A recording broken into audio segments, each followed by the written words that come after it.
Hello everyone, Loserkiller here, and today I'm going to review our first MOC in our new MOC series called ABCs for short. And well, it's not really the first video in this MOC series because the first one was more like an introduction video which talked about the background and stuff like that. But this time it's the real deal. We're going to talk about MOCs and how they are made. And the first MOC I'm going to talk about is Toa Naekan, which is our hero, or more like our anti-hero, because this guy, well, isn't really that good of a guy. Well, it depends on which side you are, but still. And we're going to begin with his body frame, which is custom made and which was created by me. Obviously, and once again, if you want more pictures of Toa Naekan, you can find a link to a gallery picture pictures gallery, excuse me, in the video description. So that said, let's dive in. And first off, we're going to begin this construction with a Vaki's waist. So this part right here with the two ball joints which will be used for the legs. We're going to add some armor parts on the front and also on the back to cover the back of our model. So like that. Then we're going to use this part for the which will really serve as the backbone of our model. It's a part which is taken from the worksheet sets. It was used as a part to link their head to their body to make things simple. And yes, it's quite unusual to use this part in a MOC because it's quite a unusual part to begin with. So yeah, I used it because I thought it met I guess my criteria to make my own body frame. So yes, let's move on. I'm already beginning to sidetrack myself. So yeah, long axle, which will be useful to link this black part. So the black part will be used to link the connector to this axle, and the same axle will be used to link this blue part and to attach this tan part or this beige part. So the tan part is older foot, and it's used obviously as a body armor or a chest armor for our Toa. And yes, the color scheme for this MOC is going to be dark blue and tan, which is once again quite an unusual color choice for a MOC, but I think it looked good. So we have this part attached together. Finally, we're going to add this one, but this part here, which will also be used to attach the weapon on the back of our Toa. We're going to cover the side of the body because for right now they don't really look that good. So we're going to use some beeswax legs, excuse me, and finally block them with a ball joint. Obviously, these ball joints will be used to attach the arm to the waist of the body, like that. Now that the body frame is done, I think we're going to move on to the legs. So the legs are made like that. I choose to do a double-sided connector, but in a custom way, as you can see. So I choose two simple connectors and I linked them thanks to this part. I add another visual part which will be useful to, because it's a kind of like a part reminder between the bottom part of the model and the upper part of the model with the beeswax legs also used on the body frame. And also it makes the tights heavier or stronger. And I'm going to also make the two parts stronger in how they are attached by linking this Matawan body which was released in 2003. So like that. Then we move on to this part. I'm going to add this Toa Naekan shoulder pad to make my leg bulkier. Notice that the two axles are linked thanks to this part. This part will really come in handy because it will also be used to link, well, this element to the leg itself with this pin right here. And now it's linked and it doesn't move. And finally, the feet are quite simple, as you can see. So both legs are symmetrical, which is not the same with the arms. So first we're going to begin with the right arm. Really simple. So I once again choose this part to have a shape reminder with the legs.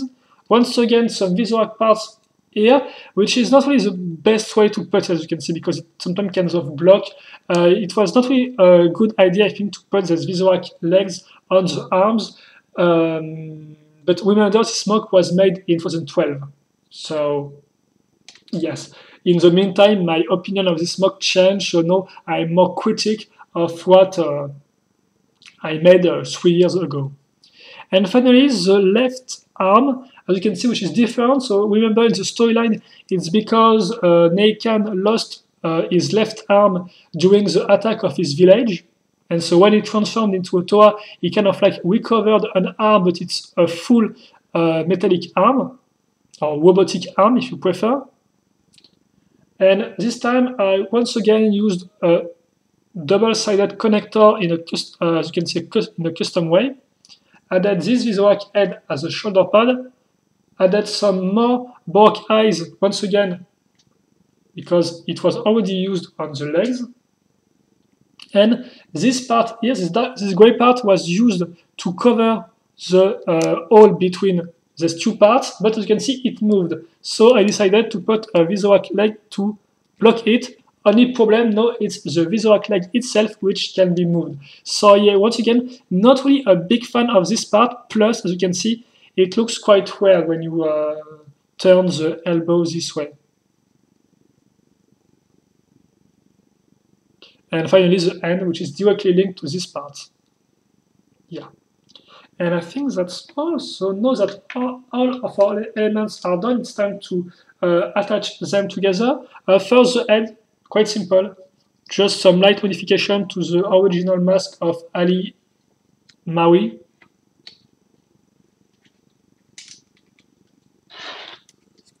So, now it's time to put the legs. Obviously, after that, I'm going to do a little turn around. Then I will talk about the articulation. And then we'll be nearly done, but not totally, because you have to know that this MOC, this version of Toa Naekan was in fact not the first realized. But I will explain it later in, details, because right now I think it's more important to show off the model itself, how it's made, and then for the people who are still interested, they can still watch the video up until the end. So like that.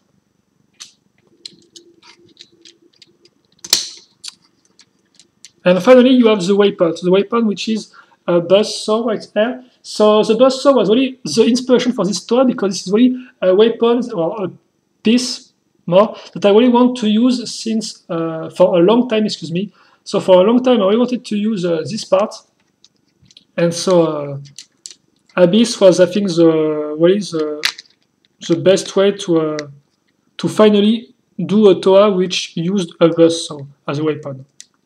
So really, it was really one of my main starting point for this MOC. The other starting point were, the color scheme, the fact that I wanted him pretty well articulated, and also the silver arm, the robotic arm. That's the three elements that I wanted to on my MOC before I started building it. Let me just adjust the focus right here, and it's time for a little turn around. So you can see it's quite simple in terms of shape for this toy. It's kind of like an everyday toy, if I can say so. There is no wings or things like that to really make him stand apart from the group. And in fact, that's also one thing I wanted with this toy. It was not really make him looks like an heroic Toa, like an epic Toa, like this hero Toa, which is here to save us all. No, it was really more like a subdued design, not really impressive design. And I think I quite succeed because he's also quite a little hunchback, as you can see right here. So it's not really an heroic Toa in terms of designs. And it's time to talk about the articulation. So the legs first are quite well articulated. There is no big problems, as you can see. You can even move the knee up to this point. The foot also do not shows any problem. Only little, I think, nitpick is that with this part right here, sometimes it's just yes, it touched the vacuum part here. So it might be a problem when you try to do pause, but well, if you take time, it's not a problem anymore. But sometimes it's just a little, yes, it's a little problem, but not that much. I think most of the problems come from the arms and the articulation, because like I said, I wanted something really articulated, and for the arms, well, it's not really the case. So as you can see, well, this part is not really a problem, except for the part on the back which touch the buzzsaw when it's here, but apart from that, it's okay. Even the elbows, in fact, are not really problematic, as you can see. You can move it up to this point, but I think the problem comes more from the visual leg. So first of all, you can put the arms like that, but it's not really good looking. And also, the problems I think comes from when he holds his weapon. Because you can't really do a cool pose with him trying to launch his weapon. It always looks a little bad. I don't really know how to explain that. But every time I try to put them in a pose like that, like he's waiting to launch his disc, it just doesn't look good. So for example, this time, as you can see, the disc is like forced to follow the shape of the visual leg. It's forced to follow the direction of the part, so it's not really good looking, like that. And if I try to put the arms on the side, well, obviously the connector is going to block this part. And the same can be said for this part here. So yeah, it's I think one of my biggest complaints with this model is that the articulation for the arm throwing disc, well, it's not good. So you can't really do cool pose with that, and that's a problem because the buzzsaw, it's his weapon. So obviously you want this arm to look good when he's launching his main weapon. So yeah, I'm not really happy with this aspect of the creation. The head, no problem at all. Move up, down on the sides, yeah. The second arm, once again, not really the best. So the shoulders are okay. The elbows, not so much. It's up to 90 degrees because this gray part touch the ball joint right here. The hand, as you can see, is not mounted on a ball joint, but you can still move it on the side. So it helps make more articulation. Each finger, obviously, is also articulated. And also, like I said, this part is quite not really good looking in my opinion, even if it can obviously be used as a blade to attack his enemies. But apart from that, yeah, I'm not really sure about this, the visual. So see, the visual legs on the arms are my main complaints right now after rediscovering this model, because like I said, this model was made in 2012, so right now I had like 3 years to have a fresh look on this model. And I have to admit that, yes, the visual legs on the arms, maybe not the best idea. So it's time to do a little pause with the Toa and start talking about a little background about this character. So not a storyline background, because right as I am recording this video, I have none. So apart from the fact that what I said in my introduction video, obviously, which is like it was a young Matoran which lost everything he liked, his village, transformed into Toa, decided to go on a revenge, and blah blah blah, and ending up having really becoming really unstable in terms of mental illness. So that's all for the storyline. But yes, in terms of the background for the construction itself of the mod, well, it's quite interesting because this is, like I said, the second version of Toa Naekan. The first version was really different, and in fact was not even made by me. It was made by Shadow, which is a friend of mine, which usually does video reviews also on this channel. And so the idea was like I said in my introduction video, we made Abyss in order to show it off at a LEGO convention. So the LEGO convention took place like a weekend, so a Saturday and a Sunday, and we had to be there on Friday. So like we had to be at the location of the convention on a Friday. So we had in order to have time to obviously put our models in place and stuff like that. So like we have this deadline of Friday. Obviously we marked the 1 week before and even I think even the week before that. But on Friday we still did not have the Toa done. In fact, I spent like an entire night on the 10th MOC, which was really a complicated MOC. So I spent like the entire night of Thursday from Friday just mocking away, just trying to finish. And well, once again, we kind of like finished this MOC on Friday. But still, this MOC was not done at all. And obviously, it was totally absurd because for the diorama, we needed an hero. We needed the hero to go with the villains. If we just had the villains, well, it was okay, if I can say so, but that was not what was intended in the first time, what I intended to do. So, like Shadow came back from his shower, if you want all the details, all the juicy details, and while he was in his shower, he had the idea, obviously, he had some ideas to make the Toa works. And so in like in half an hour or even like 20 minutes, he did Toa Naekan. He kind of built him. I think maybe I modified some parts of the arms or some parts of the legs, which I was not really happy with, and obviously Shadow was not really going to to keep on building for me, so he was like, well, yeah, here's what I made, if you're not happy with it, change it the way you want. But still, and I will put obviously a link to the first version, so you will be able to see it in the video description. You will have a link to see how it looked like. But let me just say that first, well, the arm was not like that at all. It was still a mechanical arm, but it was entirely made with hero factory parts, so this means bones part and big armor parts, which was quite interesting because obviously it looked different from the rest of the model, which was one of the goals of the robotic arm. But on the other hand, it looks too futuristic. Excuse me. It looked too futuristic for the time period which Abyss takes place. And I remember Abyss takes place in Neverscape, and even if there is some technological invention at the time, it's not too technological. So yes, I wanted a robotic arm which was more like old looking, if I can say so. So that's why it looked like that. Also, the body was completely different because what I said to Shadow was like I wanted some really articulated MOC. So he made an articulation on the body like that. There is a ball joint right here, and the body itself was totally different. And for example, he had like 2 techniques panels used as armors, so to make like a V-shaped armor. So yes, the arms, everything was totally different. Maybe the mask was the same, obviously the weapon was the same, but in terms of construction, it was totally different. And so yes, we had like this MOC for the exhibition, for the convention itself.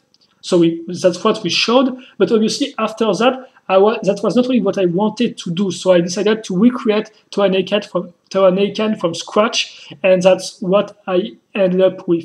So yeah, I think that was quite interesting to talk about that because yes, that shows that it's not.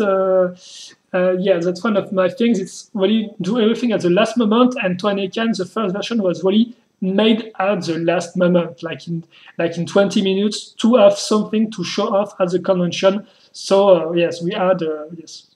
So yeah, so I think it's quite a funny story, and like I said. After that, obviously, I took the reins on Toa Naekan and changed it to fit my view of the MOC more, my view of the character more. And that's what we ended up with. And so, like I said, my only complaints really are just the arms and precisely the wizard legs used right there, which I think do not like that good, in my opinion. Yeah, I think I could do without it, but yeah. For now, it looks like that, and if I'm really bothered by it later on, I will change it, and yes, you will have a third version of Toa Naekan. But for now, I like him. I think it's quite what I wanted, apart from the articulations. But apart from that, it has its robotic arms, and it looks like an everyday, if you can kind of say, everyday Toa. So not really heroic, just like this guy who wants his revenge, and I think it looks okay. It looks quite nice. So obviously, if you have a different opinion than mine, if you have any questions about this creation, feel free to ask them. I will happily read them and then answer them, obviously. And that's all. So see you later for our second review of MOC from the Abyss series. We'll be moving on from Toa to gang member, and well, we'll see what's up with that. So see you later. Hope you enjoyed, and bye bye.